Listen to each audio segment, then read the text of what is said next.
Awesome. So, Assalamu alaikum, everyone. My name is Murrad.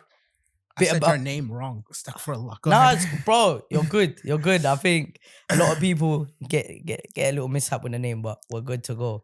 Assalamu alaikum, everyone. My name's Murrad. Some of you guys might know me as that tech person, that tech guru. I've been working in the cloud space, DevOps space for over 5 years now, become a lead DevOps engineer, alhamdulillah. And I also founded a boot camp known as Kodako, where we help loads of Muslims and people in general break into the tech space, battle this really difficult market that people are experiencing with jobs right now. So it's been fulfilling. But before that, I actually founded what is known as The Engineers. The Engineers. The Engineers. Tell me a little bit about that. That sounds good. So yeah, like the name, you know what? It sounds like one of those dodgy names that I made when I was younger. I wasn't too creative back then. Yeah. But I just thought, you know what? We're Muslims in tech, helping Muslims get into tech. Yeah. Dean Engineers. Put it together, The Engineers. So there wasn't too much thought to it. Yeah, You know what I'm saying? It was just You got an LLC in Dubai yet? yeah, I'm setting that up. The Engineers. No, Kodako is getting set up there. So we're currently setting that up. We're in the process, and that's one of the reasons why I'm here. Alhamdulillah. Doing all of the biometrics. Let's talk about that. Let's go into that. So how long you been in Dubai? This trip, how long have you been here? 3 days now. 3 days. Yeah. Now listen, guys, the reason why I'm asking is because this example here, this brother here, is a good example of getting stuff done, not bluffing, not talking, but actually acting. The fact that you're sitting across from me, we planned this podcast a few weeks back. Yeah. And like the actual fact that you're here, mad respect, bro. Seriously, mad I told respect. you, you'll see me there, bro. Because many people, when they in UK, they talking, they never act. They never get here. The fact that what we call it. Yeah, Kalam Fadi. Kalam Fadi. Yeah. So the fact that you're here, mad respect, bro. So you're here, you're going to set up the company and you plan on moving here, right? Yeah. So gonna set up the company, plan on moving here, inshallah. Yeah. And yeah. So that means that there's job opportunities for potentially some of these viewers who this podcast may get to. They can potentially come out here, even with the 100%. yeah, 100%. And the opportunities are endless. It's not just to do with tech. Yeah. There's many people that move here through different careers. But yeah, 100%. It's inherently a remote role. Yeah. Of course, some companies want you in the office and things like that. But when you've got the skill, yeah, and you leverage building a skill, which is what I always promote to people. And it's been quite controversial. I've had discussions about all these side hustles nowadays, Amazon FBA, trading, all of these sort of different things. And I have young people coming to me at the age of 18. Yeah. Are like, I'm not going to go to university to pursue this side hustle. I'm not going to, I forget about careers. I don't want a 9 to 5. I want to pursue this. Yeah. And it's like, bro, you haven't even built any skill yet. You don't even know what you're good at yet. Before diving into entrepreneurship, you don't even know what. Yeah. You haven't even found what you're good at. Wait, subhanAllah, though, with the internet, and I don't blame the internet because the internet is a very powerful tool. It can be used for good and for bad.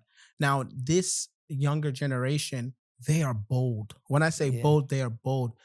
Generally, I remember when I was younger, I wanted to do what? I wanted to get a job at whatever, anywhere where you can make an hourly wage. But these kids, they're saying, forget school, forget 9 to 5.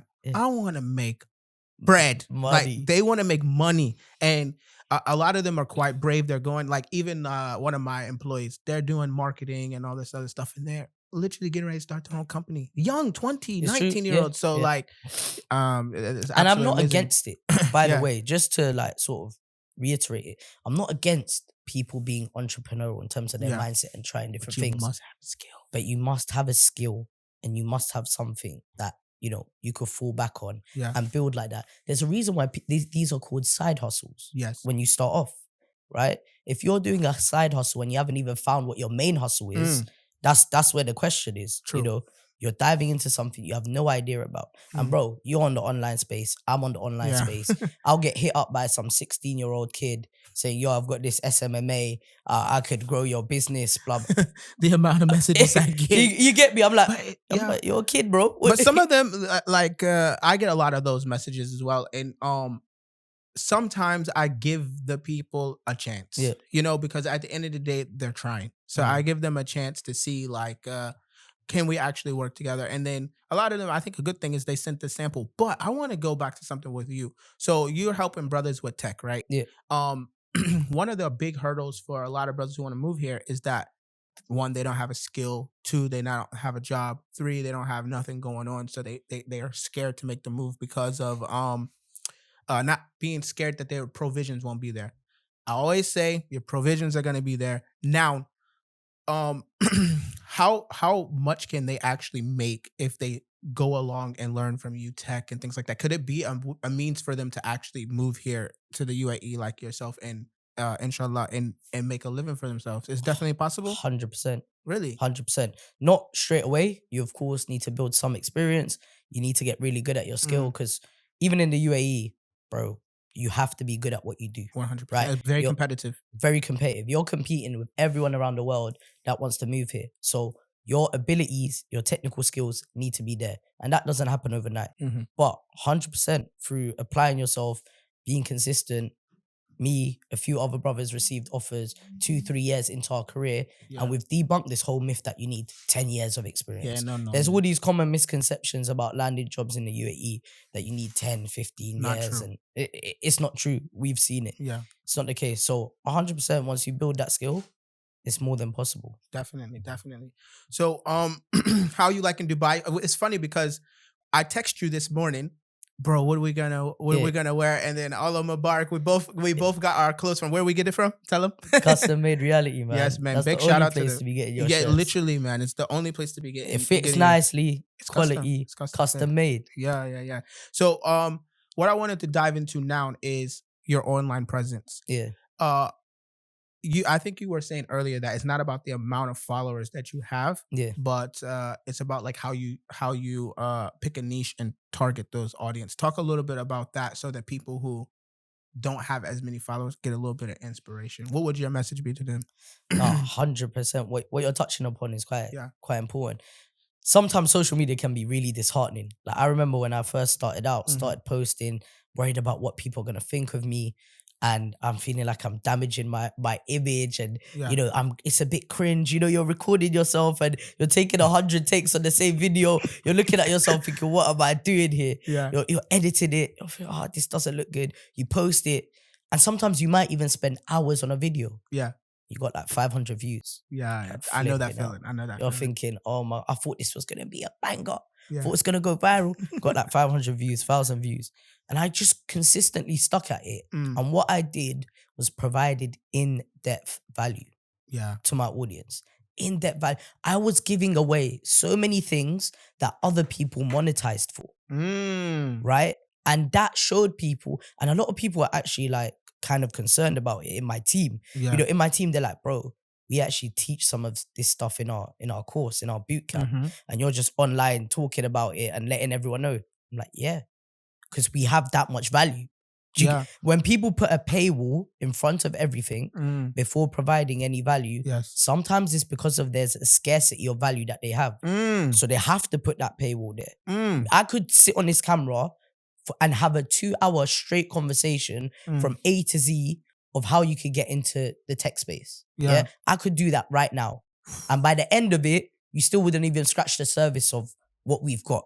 Do you get what so that's why I could just give this. And alhamdulillah, like what I learned is when you come from that position and you give that value, it doesn't always favor you, right? If I make a video saying, "Hey, I landed this 6-figure offer.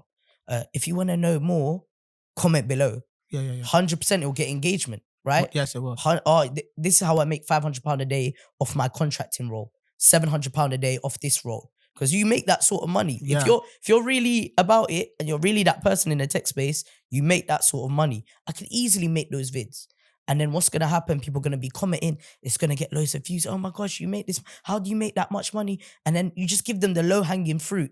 But if I actually give details, how you can improve your CV, how do you actually refine your LinkedIn profile? How do you actually, where do you learn these technical resources? Yes. This is a roadmap for you to follow. If I actually give this stuff, you're getting the right people that are proactive. You might even only have 1,000 followers. I watched a video, Alex Mosey was talking about this woman that had 4,000 followers that made 7 figures a year off her Instagram alone. I think it was 4,000 or even less. But that's the biggest test, man. When we're in a dopamine system of an algorithm where likes and shares and reposts and those hearts on the status actually really like we feel like it's a currency or it means something, but really it's not.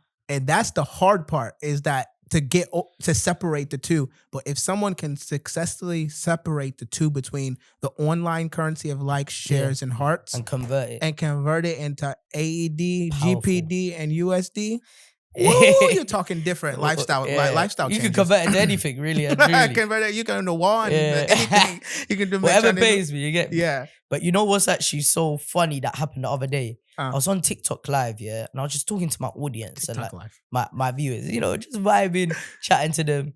And I was like, guys, like my views, I don't get that much views, and but you don't really like support me. Yeah. I was like, yo, this social thing is long. I'm not really a fan of it. I don't get that many views anyways. They're like, no. You know what they started telling me? They're like, we're glad you don't get a lot of views.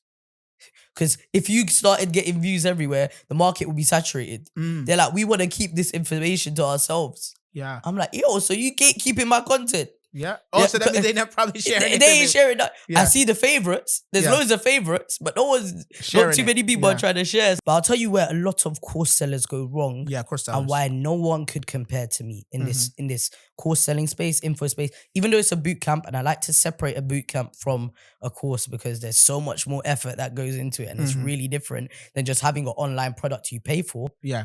The thing that really separates people from legit and that actually help people is the way they qualify people, right? Wallahi, deep down, bro. And I'm telling you, I know if a man, like from early, I know if a man's going to make it or not. Like I from when I've interviewed him and he wants to get involved in my boot camp, personally, I know, okay, cool. This guy's a bit lost in life. He told me he tried Amazon FBA and he tried trading and he lost all this. Because I get these people's stories. I deal with young people with real problems, bro. Like real problems that are like, yo, I want to get married young. I can't get married young because I can't afford it. Because I need to get a job. But I haven't got the grades to go to university. How am I going to get married? I deal with real issues and they're like, I'm going to throw my last bit of money on this course somewhere where apparently I'm going to be making 10K a month. That's not how life works. That's not how life works. That's not how you accumulate wealth. If you are someone that gets lucky and you're the anomaly and you're the top 1% of traders or top 5% of Amazon FBA sellers, Qadr Allah, that was your risk and it worked out. But that is not a mature strategy for you to throw your eggs in that basket before building an actual skill that pays you. Look at that camera, bro. Look at that building camera. a skill Tell that these actually people. pays you, don't be jumping into stuff where you're gambling away your money and hoping things work out for you. That isn't even mature. That isn't even the tarbiyah of wealth, bro. It's not. That's not even, like people just throwing money in crypto. Cool, with it 100x, you're great. Meme coins. Wallahi, all of you're this. speaking facts. Let me tell you what. I've done Amazon FBA. I've done crypto. I've done this online, like whatever, course things and stuff like that. And you speaking facts. And legitimacy and trustworthiness and proven facts and like a proven record on this kind of stuff is absolutely 100% right, bro. Because like everything you're saying, I've gone through all that stuff already. I've gone through it. We've done it. We've done it. And not to say that, like you said, your risk is already written. Did we learn something from Amazon FBA? Yes. Did we make money? But then also, again, do we not have 150 kebab skewers in my mom's house back in Virginia, in America? That's the reality. No, 100, you know? 100. Even though that's money still sitting there. But like, you know, it's the reality. Like, not many people don't really know what's really in the Amazon FBA. Did I not lose 5,000, 6,000 in crypto? It's legit stuff. So imagine people coming to you with this real life experience. Even me. Imagine coming and I'm saying, I want to spend my last. Now let's use me as an example. Say I told you my previous experience. Now I want to take my last money. I want to invest in your boot camp. Tell me what I'm going to get. Tell me what I'm going to get. Number one, you shouldn't be investing your last bit of money. Okay. You should never invest your remaining bit of money into anyone's course. Why? Because you're going to approach it from a point of desperation and you're not tackling it with the right psychology anyways. So when people come to me for my boot camp with their last bit of money and they tell me, bro, akhi, I need a discount, akhi, extend the installment payments, akhi. I'm like, bro, it gives me alarms that you're not going to succeed in this. They say, can I get a post handover payment plan? Bro, 3-year post handover payment plan, like offline unit. My thing's not Klarna, bro. My thing's not Klarna. But this isn't to downplay people's financial situation. That's not what we're... Because people might be like, yo, these guys, he's taking the mick of people with their finances. Nah, it's not that. It's not that. But like, if you're in a certain financial situation, I'll tell a man, look, the reason is you're going to face adversity on this journey. Yeah. Right? But you're in a point of desperation where you're unemployed and you put your last bit of money into my boot camp and now everything needs to work out. So when you hit that adversity, that could be enough to break you because you don't have any savings. You don't have an extra month that you could, still apply for jobs and things like that. Because, bro, the market's tough right now. Yeah, especially here in Dubai. Yeah, market's tough to land jobs. It's not easy even in the UK, bro. Markets. Oh, not even in the UK. In the UK, the tech market is tough. A lot of boot camps can't do what they're doing. A lot of people that used to have boot camps, they've disappeared or they've gone quiet for a few years and they've avoided doing the boot camp because your results show. The market, getting people in the current market into roles, you have to know what you're doing and it has to be someone that is ready to put the work in all avenues. In their LinkedIn, in their CV needs to be on point. Their outreaching, their technical knowledge. There's no room for error, bro, in the current job market. Even in the US, you see videos of computer science students running into career fairs and like it's like a swarm. It looks like a purge movie, bro. Yeah. The way they're looking for jobs. Market is tough now for tech. So if you're going to be doing it, you need to know your stuff.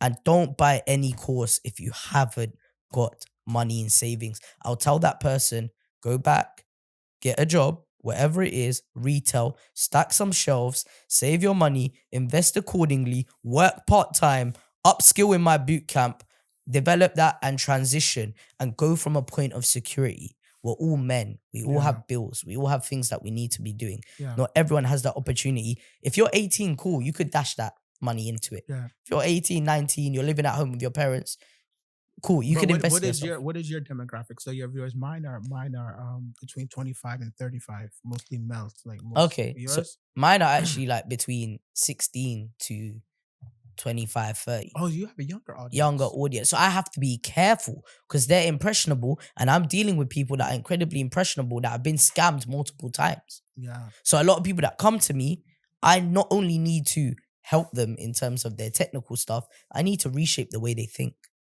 They come to me with actual problems, actual points of desperation, and I need to handle those objections and help them, and they grow throughout my bootcamp. Bro, some of them are like family. Yeah, definitely. Some of my students are like family. They've been to my yard, bro. Yeah. I invite them for dinner, bro. They're like family to me. And that's how it should be. They've landed roles and we're all happy. Landed a 45k role, one student. Other student landed a 60k starting salary, no technical background. Alhamdulillah. And those are the upper ends. There's different points. Some people 40, but they're in a career they can now grow in a year's time, 75k. In 2-3 years' time, 100k plus, start contracting, £500-600 a day. What do you want to be in 5 years? Yeah, and they're young. They're young. They got the time, bro. What is better to be young and secure? 19-year-old on 45k. Yeah, imagine, guys. Yeah.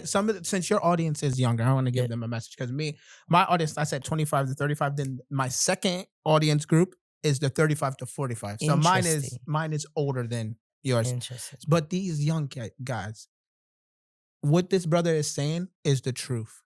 If I can go back 15 years ago, because I'm 34, 15 years ago and be 19 again, I would take that advice. I would prefer to focus on the security and then level myself up with knowledge and slowly build it, because there's nothing like having security from then and then going, because you're young. You have time to, of course you have time to make mistakes and be risky or whatever. But if you do it and you act like you're 34 and you got bills and kids and wife and you're behaving like that from now, when that comes in the future, you're gonna be solid. You already matured and mentored yourself to be in that in a good position, bro. That's actually quite deep, bro. So it's a lot of people online don't even know my age. A lot of my audience, right? You don't have to disclose. I'm happy to disclose it, and I think it's really important because of what you touched upon. I'm 26. Right? Really? Yeah. Mashallah. How old did you guess? I thought I should have made you guess first. You should have made me guess, bro. I was thinking you're like 29, 30. All right, cool. Because you come across quite mature and knowledgeable. Appreciate it, my brother. Not that you look like 30. They say like from the so the grey hairs and the eroding hairline, and you're thinking, Nah, bro. But honestly, I really want to touch upon this. I was going to say something so rude, but I don't want to say it because, like, if I say it, it's going to get clipped, and then both of us are going to have the backlash for it. You was like, oh, the rescinding hairline. I was like, oh, I thought that was a Somali thing, but no, I'm joking. They're gonna go crazy. I should have never dapped up his. I know we're gonna get eaten up. Forget it. All right, guys, that was me. I'm not trying to set you up. Anyways, let's continue. Bro, I'm with the smoke though. So as much as I dish it out, sometimes it's good for controversy and being truthful. Another thing people don't do is they don't come real. You understand? When you said the joke, the first thing I thought of was that. So I had to say it. And I even said it's a bit rude, but I'm not trying to get. I know how the Somali community is. I love the Somalis. I absolutely love them. They're amazing. Blue flag, white star. I love you guys. Don't come for me. On. But yes, let me get into this. Yeah, quick. I'm 26, bro, and it's really important. Just what you said resonated with me. I'm 26. No one taught me how to be an entrepreneur. Yeah, but what I did, I went to school. I studied hard. I studied mechanical engineering at university. I decided that wasn't a career for me. I decided to then change careers, learn how to code, learn to upskill on my own. I didn't have a roadmap. I didn't have no guidance. So all the mistakes that I've made, I've formulated that and added it to save loads of people time. Yeah. Why I formed my boot camp and things like that. Bro, from that age of 20, 21, 22, when I broke in, started on 30K. Jumped to 55 after a year, jumped to 75 after a year, then jumped to 110. And I was constantly making salary increases, bro. Alhamdulillah, this is from Allah, by the way, first and foremost. But I then leveraged the skill that I built to go into entrepreneurship, to start offer my services as a consultancy. How can I automate other businesses? How can I help businesses integrate AI? How can I do this? And I built it from such a legitimate point.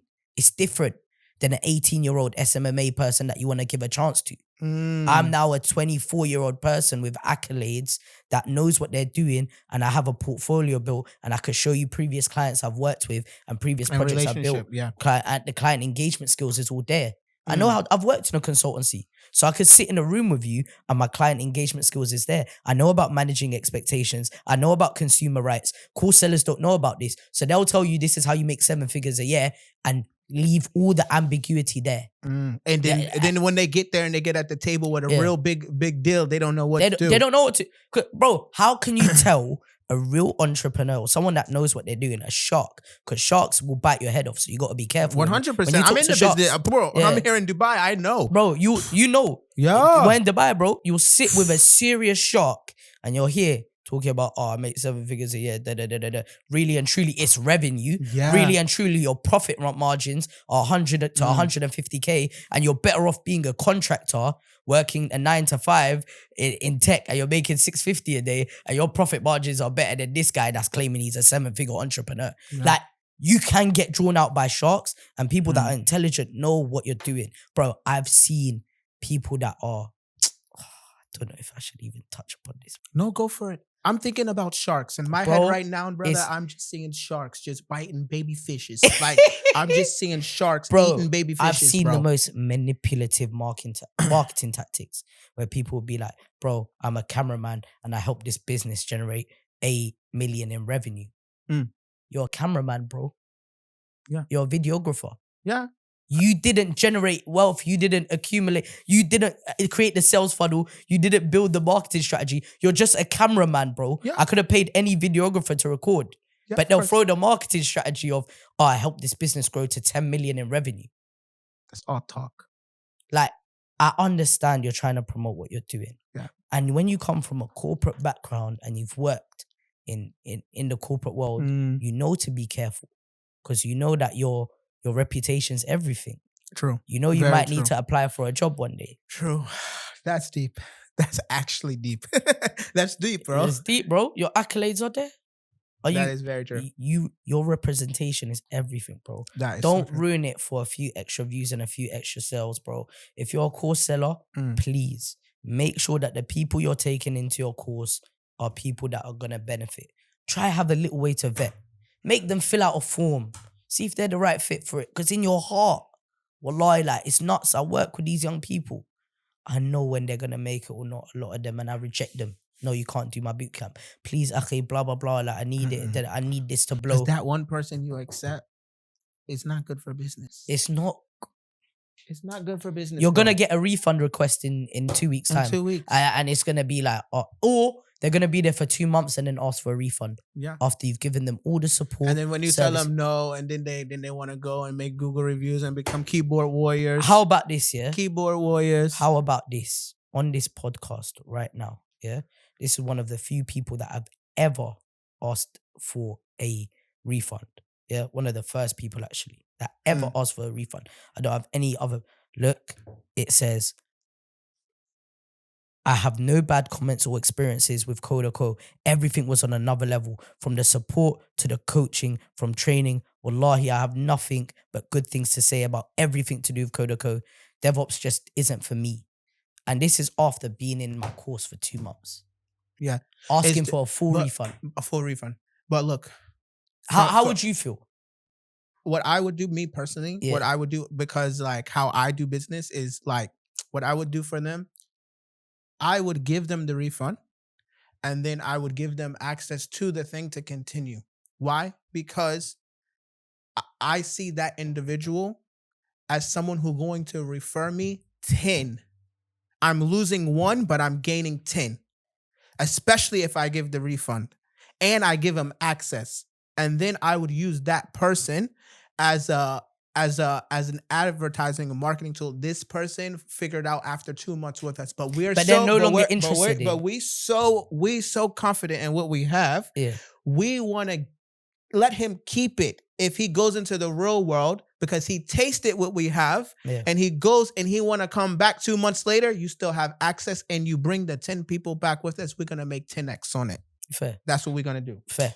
That's what I would do as a business person. I think it depends on your business model as well. Yeah. Because like, sometimes it's not fair on others. People are paying for a service. Yeah. If other people are like, oh, this person's getting access to this for free that I'm paying for, and I've seen it. Yeah. Seen it in other areas where I know I've paid for something and I know this other person got given it for free, and it's a bad sentiment. It's a bad sentiment. But how would anyone? Oh well, we're on the podcast. But like generally, if no one didn't know and it was a way to like do it like that, then I would try to be capitalize. Consistent. Yeah, I would try, me personally. But yeah. Alhamdulillah, I have no issues with sales. Yeah. I'm always sold out. I always have a huge waiting list. So for that reason, I try and be as fair as possible. But then again, I also understand the other side where that they used it for 2 months and then all of a that's sudden intellectual property. Yeah. That's things that and by the way, we've spent hours with this individual supporting him. Yeah. So how do I I have to pay my team a wage.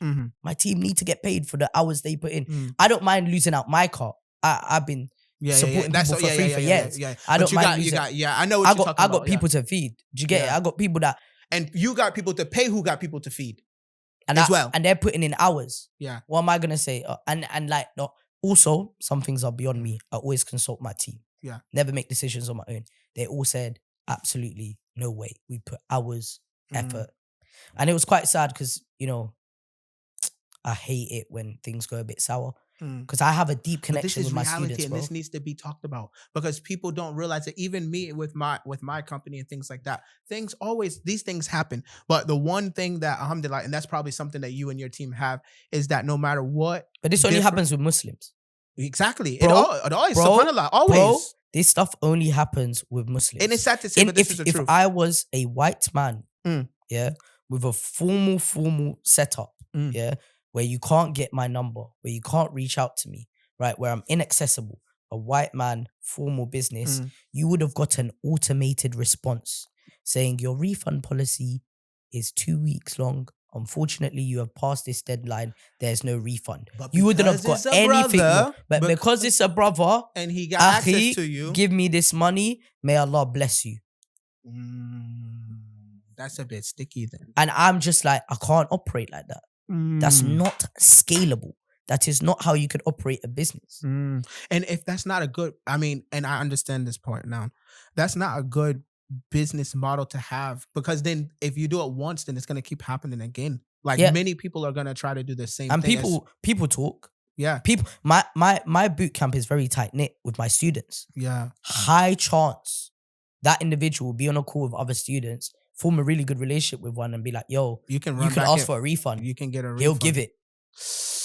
Yeah, that's sticky, bro. So that's sticky. I feel like it's so important to be honest, consistent, transparent in whatever business you do. Yeah.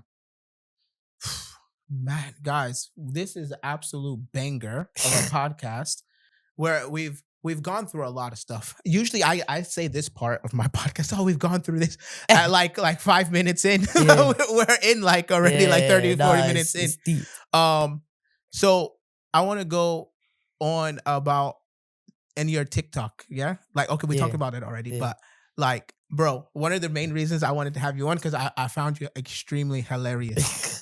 Found you extremely hilarious. Yeah. Have you ever thought about doing comedy?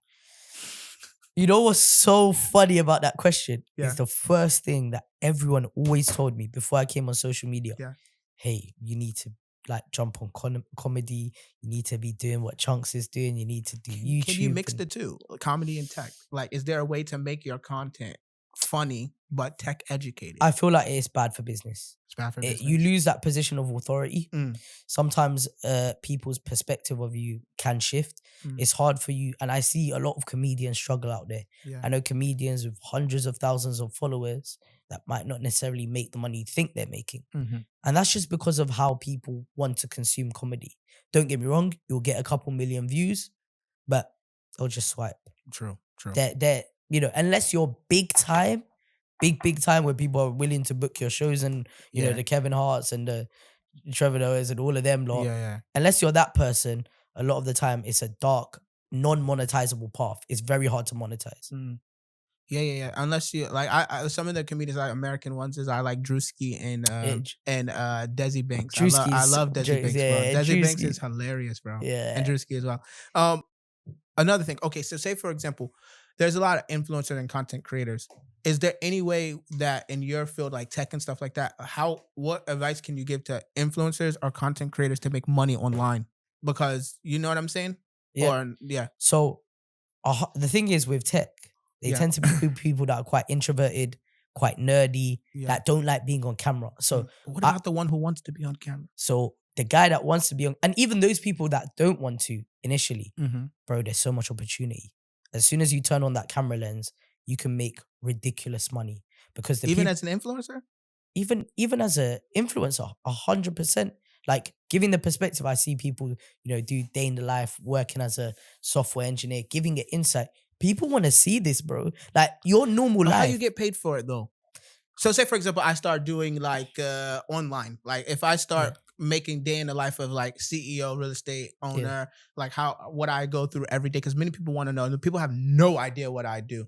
But like what happened if I just started like doing like live streams or vlogs? How I can make money? So if you consistently provide value in your like, you're really showing your day in the life. Yeah. Oh, this is how I handle you know, these awkward or difficult objections that I have. This is my objection handling. I try to make this sell. This is what the issues that I found, whatever. You could always then monetize it by offering a service, course. The info space is huge in order for people to buy into it. And they will. Yeah. They will. If you've actually shown them a lot of value and been consistent, there's pain points in every industry. You know real estate better than me. You know the pain points that people are going to experience, and all you need to do is package something. So I need to be like the massage therapist for the real estate industry. So all those pain points, they got my neck, my back, my knee, my leg, like all that. I thought you were going to say something bad. No, I wasn't going to say that. I was not about to go there. I ain't gonna lie. It was crossing my mind, but bro, I was like, when you started saying that, I just started tweaking at the camera. I was like, no, don't do it, bro. I was like, no, what have I done? How have I? So those pain points, right? I need to be the massage person in. A lot of people are gonna never know what that is about. The massage person in get all those pain points for the real estate agents. So okay. Yeah, so bro, the spa is actually. I've seen Uber drivers do it. I've seen people online. I did it in England. No, I've seen Uber drivers that record being an Uber driver, get thousands of views, kind of go famous, just showing, oh, this is how much I make off this trip, this is how much I make off that, this is how much. I was thinking in my head, how the hell is this? Because I'm a businessman, right? I know no one's doing this for no reason. Yeah. Everyone wants to make money. Yeah. So I'm thinking in my head, this guy's just recording himself doing Uber, getting the trips. What trip is he going to choose? And I'm kind of engaged with it as well. Like, I'm kind of watching it. I'm like, yo. And I'm thinking, how is he going to monetize this? Bro, that's hilarious. A few weeks later, all I see is, oh, we offer this service to help you do your application for Uber, and we do your entire application for you, £75 per person. Bro, let me show you something. And I was just like, fair play. Let me show you something. Did you know that when I was living in England, I was a delivery driver? I started off in deliveries as well. Darren, the delivery driver. What? Darren, the delivery driver. Fair play. Day in the life of the delivery driver. Here. I was delivery driver, bro. That's sick. 6,000 views. If you go down Did you more, monetize? I monetized. I got monetized by Google Ads on YouTube. That's how I That's how I started making money from YouTube to where I am now. You were just a delivery driver. I was just a delivery driver. So funny that you said that. That's actually crazy that you said that, and I that's what I did. So now I just have to redo the same thing again with real estate. Bro, it's the same formula. Formula, yeah. And with real estate, you could do the same thing and provide a service. This is how you get access to these property deals. This is how you get access. People do it with selling watches, anything. I was sitting with my boy last week before I flew out here, and I remember him saying, bro, I just feel like ripping up my passport, going to Dubai and like getting my flight to Dubai. Don't rip your passport. Don't do that. Yeah. Okay, of course. Yeah. But he said something very interesting. He said, I feel like flying to Dubai, ripping up my passport and just like never coming back. And I said, you could probably make a lot of money off that. Yeah. If you went to Dubai, filmed the journey, ripped up your passport, and you said, I'm going to figure it out here, I think that goes viral. And I think the content you make daily saying day one of, trying to make it in Dubai with only £2,000 savings or whatever. And you actually go and make it and you do, bro, this can be crazy.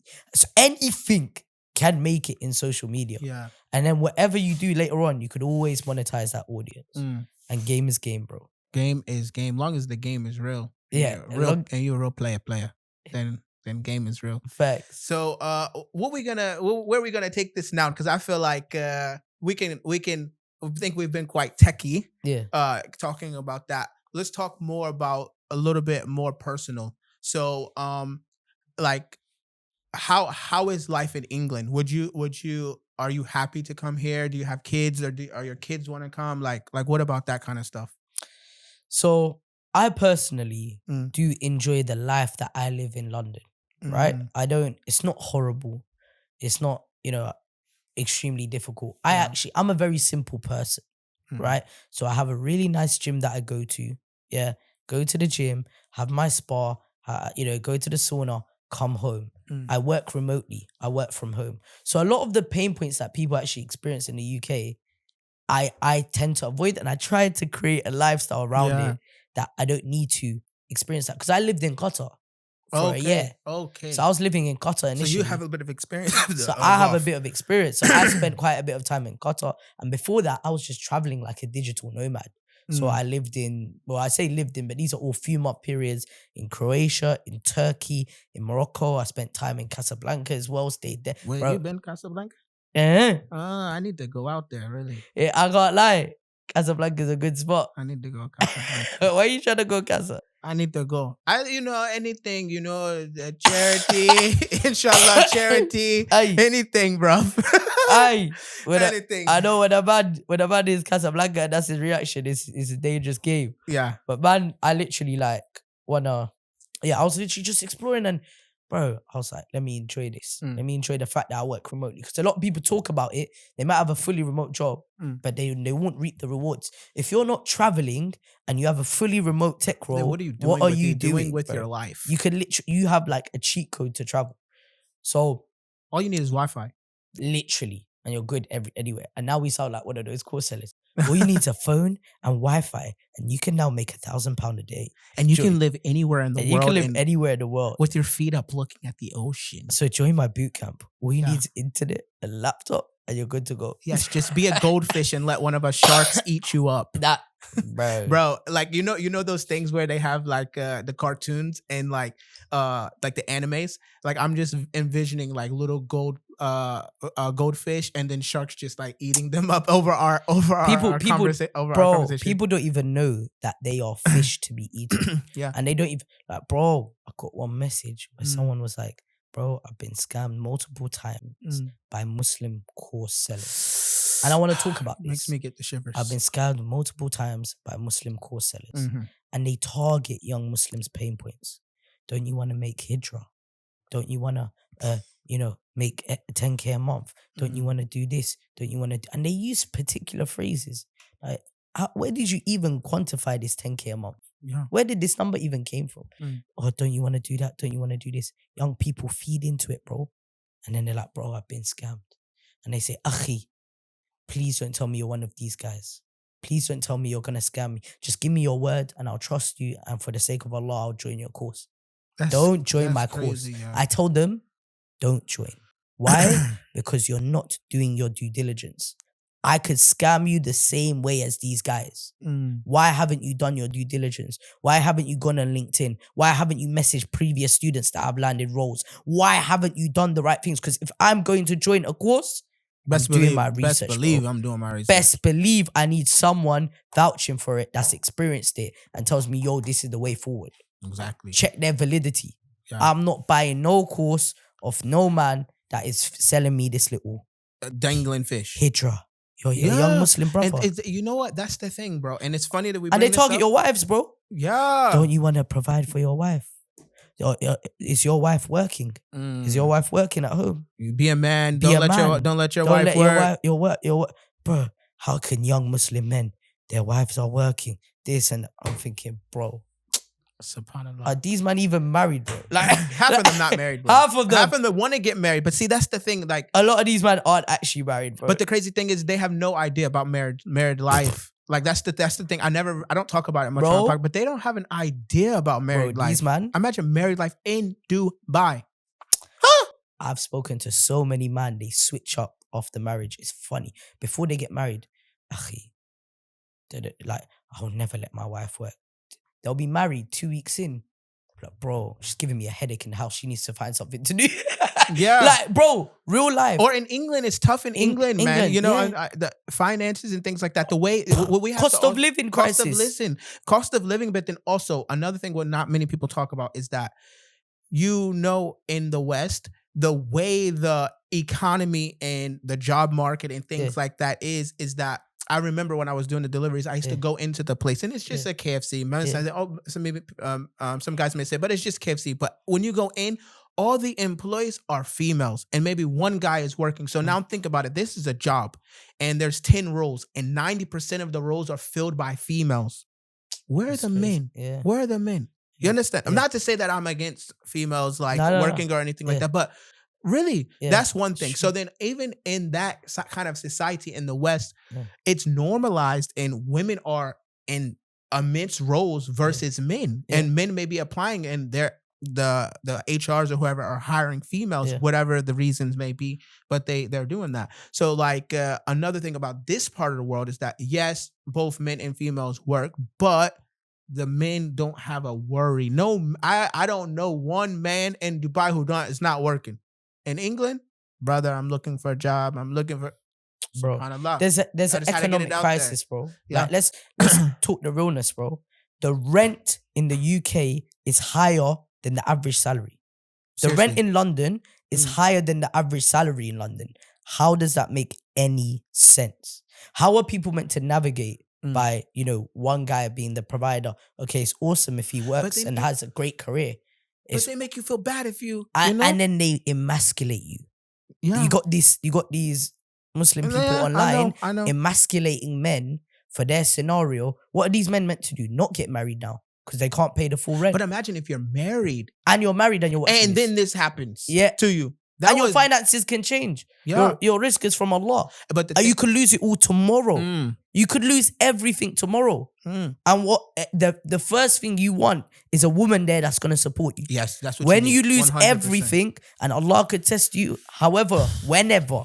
And when you lose the first thing you want, babe, don't worry about it. You know, I'm going to work. We're going to figure this out. You know, whatever we need to do Or not for our even work, family. but we're going to be patient. We're going to be patient. Whatever it is, you need that support. You might not even want her to work. You might be like, nah, babe, I'll figure it out. Yeah. There's been times when you need to, like, I'm going to keep it real today. There's been times when I was in England, not alhamdulillah, here in Dubai, because of the Hijrah, Allah bless it. Allah bless it. Alhamdulillah, Dubai is a big blessing. That I'm just going to tell you guys, said it so many times, I don't have to keep saying it again. But bro, there's been times in England when things may get tight, wife's not working, you got to sell a GoPro. You got to sell that digital camera. Yeah. You know what I mean? You got to sell that. You got to sell something. Yeah. You know, get that, whatever, it's a 500 pound back or something like that to boom, boom, boom, boom, recover again. SubhanAllah. Bro, you know? real life. It's real real. Life. And you need that. And you need that support around you where like... Yeah, when that person you're is like, okay. Or they don't criticize you when you have to do it. You know what I'm saying? No. Or you got to do things to make the... or they suggest it. They're like, oh, I've got this that I don't need. We can sell it. We'll figure it out. Yeah. Where she might be offering some of her items up to sell. Yeah. That's how you know you got a real one. I got this bag. Like, you know, remember you got me this bag? Yeah. I don't need this bag. I don't need it. And you're like, that Michael Kors, those 3 Michael Kors, I don't need those right now. You're going to be like, no, you're good. Like, I'll figure it out. But really and truly, just knowing that I'm just giving an example. I didn't sell Michael Kors. I'm just kidding. She still got the Michael Kors. The Michael Kors still in the drawer. I mean, in the still there, in the cupboard. Alhamdulillah, like, but yeah, Allah's protected you from that. And yeah, man. But that's some people's real life, bro. It is real. And no one's talking about it. No one's talking They like about to keep it quiet and that's say, why be a man. Dangerous. That's why it's especially dangerous. if you look on Instagram. You will look on Instagram and you see people talking to people like, you're not a man if you do this. This red pill content that you see online, the red pill stuff, will leave a lot of men in the gutter. Unmarried, in their 40s, with a chip on their shoulder, hating women, saying, I'm a high value man, but no one really cares. But in reality, they divorced and they got 5 kids and the wife is struggling. Your baby mama ain't got money for the food and for the kids. And crazy, bro. That's real life for a lot of people. And like also brothers that are married, and this advice for myself and for others. Like I said, that scenario where I said like they're online and they're claiming to be a big man or this, that, but really in reality, they've divorced their wife and they have 5 kids and their ex-wife is struggling and the kids are struggling as well. Personally, some of us, we have wife and kids. Don't let yourself get to that position where, you know what I mean? Because it's even more embarrassing when you're online and you're talking like you're big, but then in reality that's happening. And you monetizing the you know what? I personally, I don't understand how people say statements online like are wild. They'll just throw it out there. They'll be like, yo, you know, I've made 7 figures of this and that. You could just go on Company House and be like, yo, that don't even make sense. But when they throw these statements out there, or they'll be like, oh, at the age of 18, I made this amount. I'm thinking, bro, don't you have like people that know you from school? You know me, when I say statements online, I'm careful because I'm like, yo, I might go back to ends one day and like people are going to be like, what's this guy talking about? He lying. He's like, what is he talking about? He was making 6 figures in school. That's Nigga, he was asking me a pound for chips. What you mean he was making 6 figures in school? But when people come online, it's an opportunity to completely rebrand yourself. And those people that are legitimate are going to be like a quiet 10 viewers. Yeah. They're going to be saying, hey, I know this nigga, but I know him. He lying. Yeah, he lying. He lied. I asked for a wing and he said no. It was tough times out there. He's lying. And I grew up in ends, bro. Yeah. And like I don't even talk about struggles. Yeah. Like I avoid this topic, yeah. And like if you ask me about it, I'm not gonna dodge it. Yeah. But I really avoid talking about the struggles that I came from because I don't like to glorify it and use it as a way to monetize. It's not about look. I wouldn't say to monetize. But for both of us, alhamdulillah, Allah has blessed us. Yeah. Now, if it benefits someone, it's good because it's the same weapon. Yeah. A lot of people glorify the wins and the ups, but they never talk about the downs. So we should never be shy to tell them where we came from and how like that. because it's a journey. Same with iman, increase and decrease. Same with risk, it increase and sometimes it decrease. But for where we come from, me, I'm never shy to tell the people about myself. And I'm not like, that's one thing people really, really, really resonate with me. Is that I keep it 100% real. And yeah, I man, rate it. people don't know, but I don't want to go into mine. But like, but like, yeah, I think we spoke a little bit about it. How my local imam from my DC, home innit? DC, he was here. Big shout out to Hamza Abdul Razak. I actually told him I was coming here. Like, I asked him I want to get married. He told me go. When I first got married, bro, nobody knows this, and I'm gonna share it today. When I first got married, in order for me to get the meher, the meher, bro, do you know what I was doing, Aki? I had went to the perfume shop. I had got like 20 oils or something like that, and incense.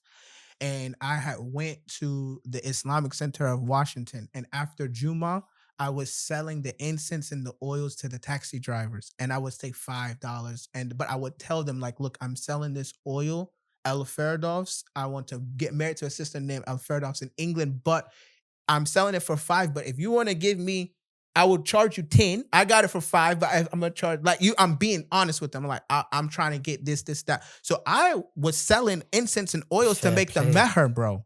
I had the flight, I had all this, but I was like, I'm trying to make the meher, bro. That's the real truth, bro. And then I've gone after this. Imam told me I sold the incense and the oils, the soaps, whatever I was selling.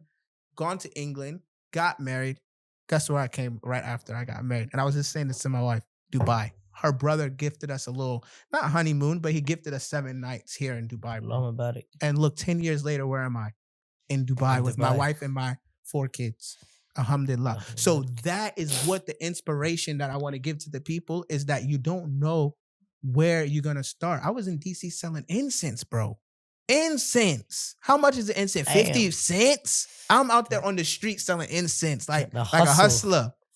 Made the money, had the flight book, came, met her. Didn't know what I was going to do after that, but alhamdulillah, when I got in England, did Ramadan, this, that, came back to the States, had to sleep in the masjid. I was sleep because when I came back, I left everything to go get married. So I came back, she was still there. She was going to come. I had to come back. I was sleeping in the masjid for 3 weeks, bro. In the masjid, sleeping in the masjid. The brothers was helping me sleep in the masjid, going. I got a job in the mall with a Moroccan brother. I'm printing shirts. He paying me the thing. Then I paid for the rent. I got her apartment. Then she came. When she came, bro, there ain't went nothing in the apartment, bro, but a mattress. All I had was a mattress, bro.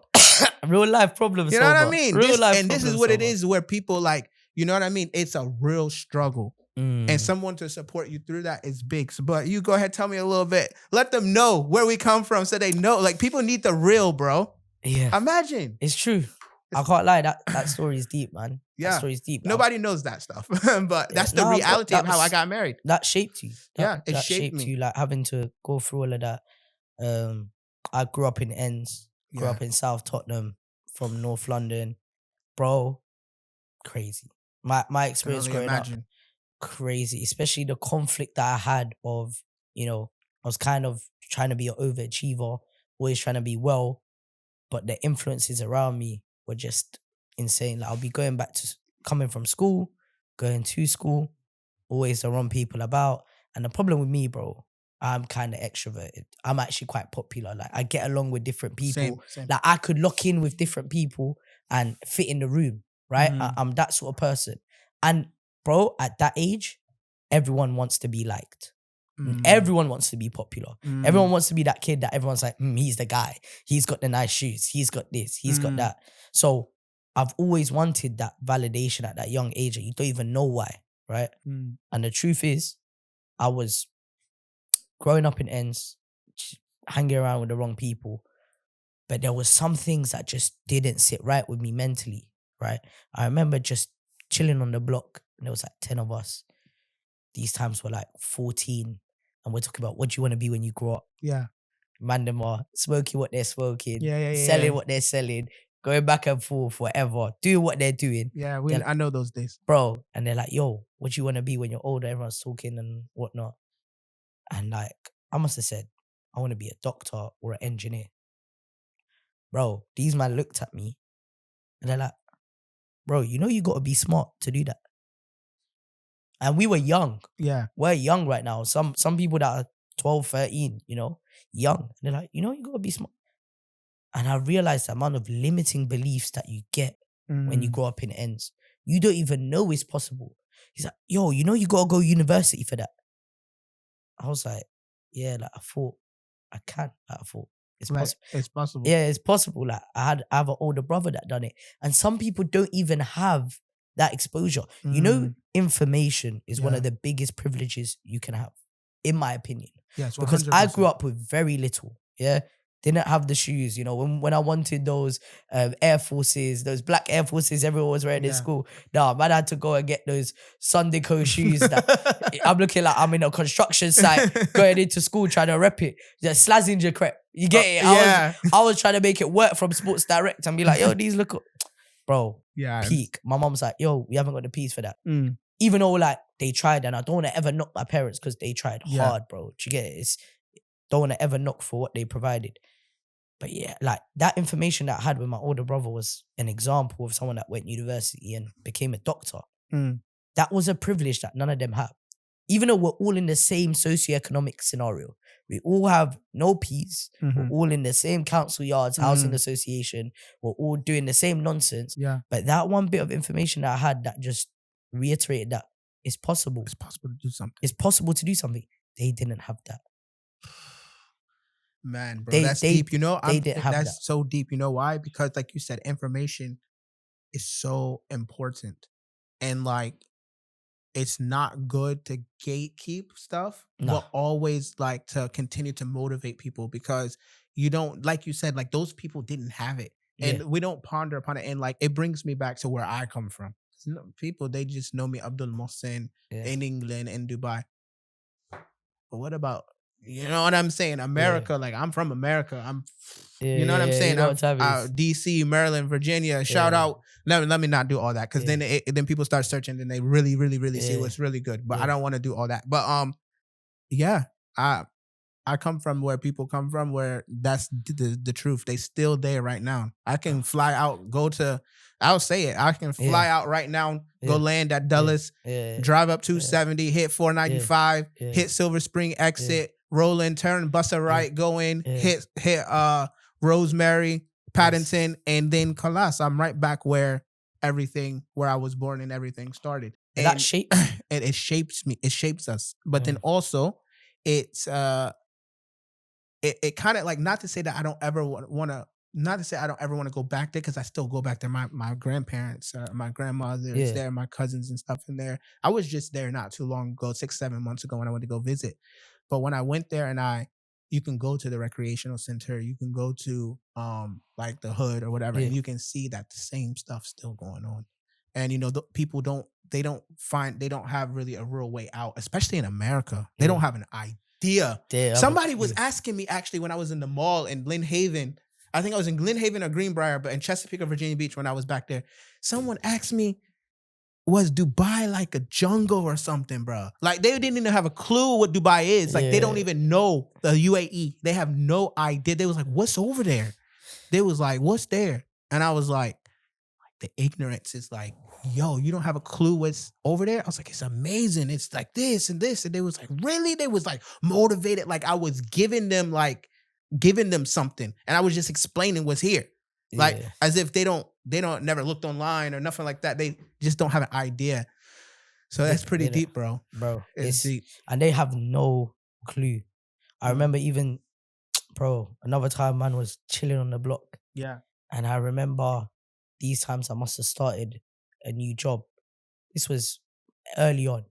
And I remember them man just saying, yo, I can never work a 9 to 5. I can never get taxed. Like I'm a waste man. I can never pay tax. I was thinking, bro, you don't even know the tax you experience in your life.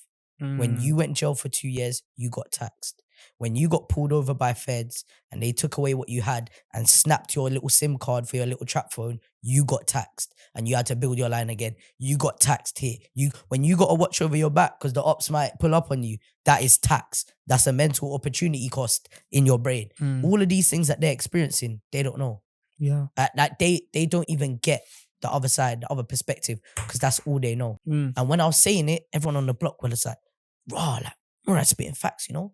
He's spitting facts, like, raw, like. I was like, bro, this is common knowledge. You don't even know what you're locked into and what's on the other side. What you're locked into. Say those words again. What you're locked into. Yes. They don't even know. The one, even if you're not in the street and you're just there in the United States or USA, you're locked into something. Yeah. But for me, when I moved here, first time I moved here in 2021, when I came to get my visa, that was when I realized that, like, wait, I'm locked into something. And like, I imagine trying to break the lock, like, you know, disconnecting the gas, disconnecting this rent, phone, canceling everything that's there. Like, your child having to alert the government that my child, I'm taking this citizen of yours to this place. Please don't report him as missing and take my kid from me. That type of what you're in. But with that being said, alhamdulillah, this has been an amazing podcast. Any last message or thoughts you want to give to this camera and to the people out there? Go ahead and give it to them. Look, if you're a young man that watches my content, that wants to improve, anyone actually, any young individual that watches my content, focus on developing yourself at a young age. Build a skill, whatever it is. If it's you becoming an accountant, if it's you becoming an engineer, build your skills. Once you've built a skill, leverage it. Look to entrepreneurship, look to how you could leverage the skill and build and accumulate wealth. Don't get distracted by everything you're seeing, whether that is your 10K a month as you're scrolling on your TikTok and consuming all of this content. This is just a distraction that can take you away from actual self-development. Yeah, that's beautiful. That's good, man. That's good. Alhamdulillah. I would piggyback off of that and say, don't be like in a rush either. Like, patience. It sounded like Gary Vee. Yeah. You got 20 years? What? You're 19? 30, you're 37? Bro, you got 40 years. Bro, you're a fetus, bro. You're an embryo. You're 19. You're not even born yet. Like, you got another 30. You can do nothing for 20 years and you still got 30 years. Yeah. And bro, like, me sitting here as a 26-year-old that's achieved what I've achieved, it can be a bit hypocritical telling people, yo, you're young, take time. Because I had an aggressive approach from my success and I tried to fast track things. However, I did have 5-year goals. Yeah. Okay. Goals are important. Goals, bro. But patience, but goals. Patience, goals. Patience with goals. Not just patience, but because then if you say patience, then when they're not doing nothing, now they think they're okay. Now they're goals. 30 chilling, thinking, yo, it's fine. I got another 30, 60 years. No, advice to the 19-year-olds. Yeah, bro. Patience 19, with goals. But 18. if you're 30, 35, and you're not married, you're not doing act now. That's my advice. Act now. True. Act now. Bro, now is the time to act. Can we actually get into this? Yeah, we about can. Getting married. Yeah, let's on the you want to go now, or you want me to like exit and then we do it after and behind the scenes, or we keep it live?